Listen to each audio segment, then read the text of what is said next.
Hello, good afternoon, good morning, wherever you are listening to this workshop from. My name is Gabriel Frankson. I am a mental health and neurodivergent advocate. Right, I'm also a resilience and trauma-informed coach, and most of the work I have done is around mental health and advocacy for neurodivergent people. Yeah, I call them neurospicy people. And today on this workshop, I am just here to remind us, I'm here to remind us about our right for mental health and well-being as women and as girls. Most of these things are not talked about, but honestly, believe me, it is our right as women and as girls to talk about our mental health and how much it affects us, how much the burden of carrying family affects you, how much, trying to navigate life with little or nothing, as a form of support affects you. So I'll be diving right in on the purpose of this presentation, right? So one of the purposes is to raise awareness, shine a light on the unique mental health challenges women and girls face every day, because we face a lot of challenges every day, but we've been taught to take care of other people and not ourselves.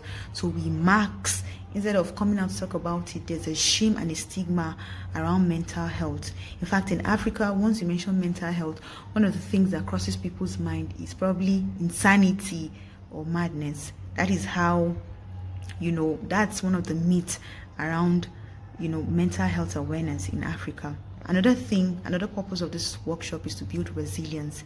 And then the last thing is to break the stigma, right? There's a poll here, you just ask yourself how you have been stressed lately. I wish you could have time for this, but probably in subsequent presentations, right, we might have time to do this. So you can just write it in your diary or in your quiet time. Ask yourself how much you have been stressed lately, or how much you have felt overwhelmed.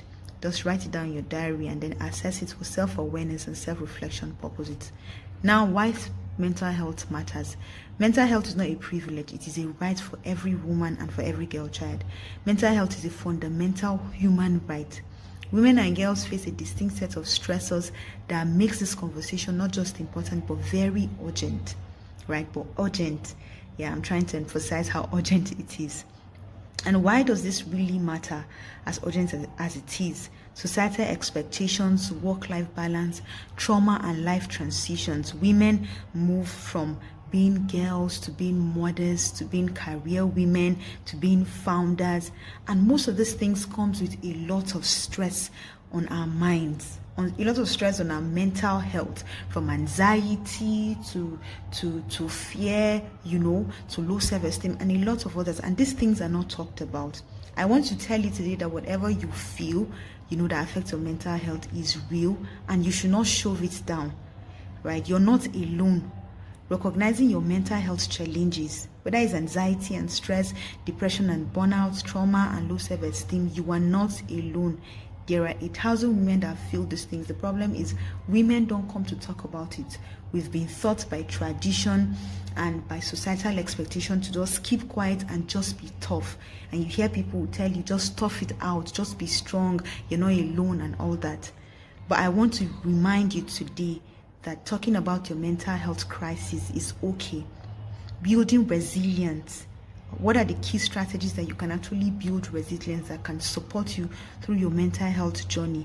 Mindfulness and meditation, right? Journaling and reflection, setting boundaries, and then having self-compassion. Self-compassion for me is one of the biggest criteria to growing resilience when it comes to mental health. As a resilience coach, one of the things that I've seen both with clients and personally for me is the best way you can actually have a healthy mindset, a healthy mental conditioning is when you are able to have self-compassion. When you fail at those things that you said you were going to do for yourself, when you come down to depression again, you don't beat yourself up.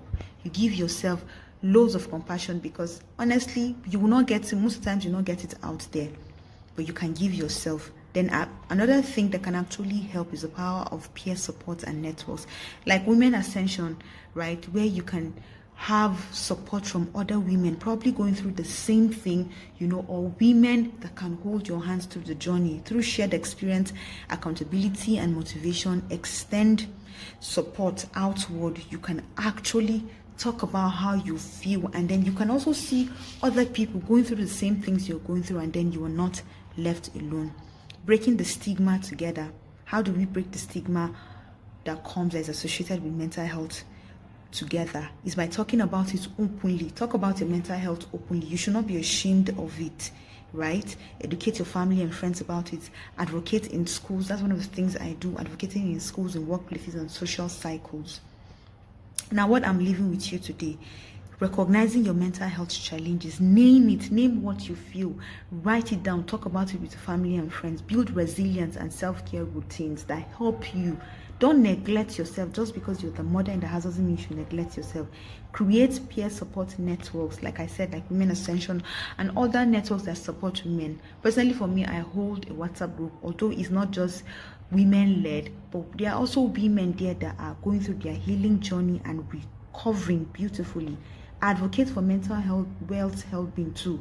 Advocate for mental well-being too. As someone, that have understood the power of mental health, you can also advocate for it. Lastly, it is your right, for mental health. You deserve mental health and well-being. It's not luxury, it is a fundamental right.